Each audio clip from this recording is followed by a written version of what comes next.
Olá pessoal, nesse vídeo nós falaremos para vocês um pouquinho sobre as mecânicas auxiliares que são possíveis usar com alinhadores, como elásticos de classe 2, classe 3, elásticos de transversais para correção de linha média, certo? A gente não tem aqui pretensão de detalhar profundamente cada uma delas e sim mostrar para vocês que é possível utilizar essas mecânicas e como fazê-las, né?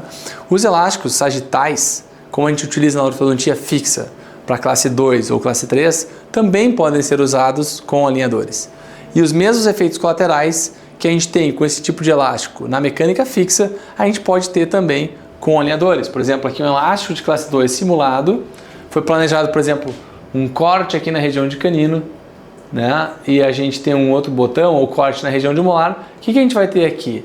A gente vai ter aqui uma rotação desse plano oclusal no sentido anti-horário por causa dos vetores aqui apresentados. A gente pode ter uma extrusão dos superiores e uma intrusão dos posteriores. A gente tem, claro, o vetor principal, que é a distalização, como mecânica de classe 2, e também podemos ter um leve efeito de expansão da arcada inferior, por essa força que está passando aqui na vestibular dos molares. Então, isso aqui é só para exemplificar que os mesmos vetores ativos em mecânicas tradicionais também podem ser utilizados com alinhadores. E agora eu vou trazer alguns exemplos clínicos aqui de como aplicar isso. Tá? Aqui nós temos um caso clínico onde está sendo usado mecânica de elásticos para correção da linha média, né? Então a gente tem aqui previsto um botão no canino inferior e um corte para elástico aqui no canino superior com um botão na região de molar. Então a gente está fazendo a correção da linha média inferior para a esquerda, inferior para a direita, superior para a esquerda. Aqui um outro exemplo de mecânica onde tem um botão para classe 3, com elástico de classe 3. E por que um botão e não um corte nessa região? Porque neste caso aqui a gente está associando tanto a retração para a correção de uma mordida que era topo, quanto a gente está fazendo a rotação desse canino. Então, se eu pretendo rotacionar o canino, é mais preferível usar um botão. Se eu pretendo extruir canino, é interessante ter um botão, por exemplo, a classe 2, que o canino não está completamente extruído. Ele vai ser extruído juntamente com o elástico, certo? Então isso é bem interessante. Outra característica dos alinhadores clique, quem não percebeu ainda, a gente tem aqui um número 8 em relevo, que está mostrando aqui qual é o alinhador que esse paciente está utilizando, né? E também pode ser usado então com um botão para classe 3, como nesse caso aqui, pode ser solicitado também um corte. Ah, Guilherme, mas como é que funciona? Bom, vocês, de preferência, quando a gente tem um caso classe 2 ou classe 3, a gente já planeja essas mecânicas de elásticos transversais lá no software da Click. Lá no Click Cloud, a gente pode solicitar tanto um corte para botão, quanto a colagem de botão, um corte para colagem de botão. A preferência que eu tenho sempre é colar botão nos posteriores para facilitar o paciente a colocar o elástico, como nesse caso aqui, tem um botão no molar e um corte aqui na região de incisivo. Notem que esse aqui é um Click Flex ainda quarta geração, é um plástico mais antigo da Click, hoje nós estamos na sexta geração.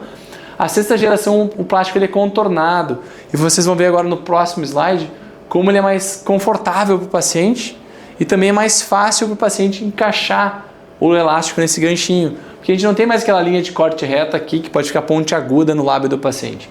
Esse contorno nas papilas facilita também a inserção do elástico. E aqui a gente tem o botão lá no molar para auxiliar na correção dessa tendência de classe 2. Então, olha que interessante, o paciente tem alguns pacientes, como é que ele coloca esse elástico aqui? Ele pode botar no botão, traciona para frente, vem com o elástico lá em cima da margem gengival, puxa contra a gengiva e encaixa. Alguns pacientes preferem colocar o alinhador inferior e com o alinhador superior em boca, a gente pega o elástico 316 e encaixa aqui nesse ganchinho, na mão assim. Aí fica uma argolinha de elástico para cada lado, no alinhador, e aí a gente pega esse alinhador e leva ele em boca com os elásticos no alinhador.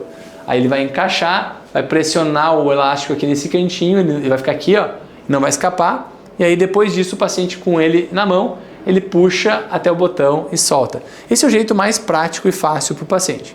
Porque às vezes esse ganchinho aqui, ó, está tão justaposto no dente que fica difícil para o paciente puxar do molar para anterior e encaixar no gancho do canino. Aqui um outro exemplo do outro lado, outro paciente também, um ganchinho de classe 2, levando lá no molar, é a maneira mais prática e usual de usar esses acessórios. Gente, a gente poderia usar aqui elásticos crossbite também, é fácil de usar, pode botar um botão aqui, um botão motomolar. Nós podemos usar elásticos na região anterior de canino a canino para correção de linha média. Nós podemos usar elásticos para finalização em triângulo aqui para tracionamento de um canino contra o alinhador inferior. Então esses elásticos auxiliares têm infinitas possibilidades. E o intuito nosso aqui não é entrar profundamente em cada um deles, mas mostrar para vocês algumas soluções e possibilidades, tá? Ah, Guilherme, mas eu tenho um paciente classe 2 que eu não percebi que era tão classe 2 e durante o tratamento eu resolvi usar elásticos. Como é que a gente faz? A gente pode, durante o tratamento, se eu solicitei alinhadores sem corte para elástico, a gente pode simplesmente cortar com uma tesourinha nessa região, fazer um pique aqui e podemos cortar essa região também sem problema algum do alinhador, claro, cuidando para não deixar nenhuma rebarba no alinhador que vai machucar o paciente. Mas existem até, gente, alicates que fazem isso. Tem um alicate que você corta aqui e imediatamente corta reto aqui assim. E existe um alicate que corta, faz tipo um furador de papel, que corta aqui para colar um botão também. Só que imagina, você vai ter que ficar cortando todos os 20 alinhadores desse paciente, 24, 30. Então é muito mais prático a gente já perder um pouquinho mais de tempo. Não é nem perder tempo, é investir tempo no planejamento antes de aprovar, que a gente vai ganhar muito tempo depois. Certo? Espero que tenham gostado até aqui e entendam que essa criatividade de quando usar elásticos, é claro que a nossa equipe vai indicar para vocês, mas o céu é o limite, a gente pode associar uma série de mecânicas aqui auxiliares. Poderíamos usar aqui, nem falei, mini implantes buccal shelf, mini placas e uma série de mecânicas complexas que vão ficar para um módulo futuro do nosso módulo avançado de aulas de biomecânica avançada. Tá bom? Espero que estejam gostando e até o próximo vídeo.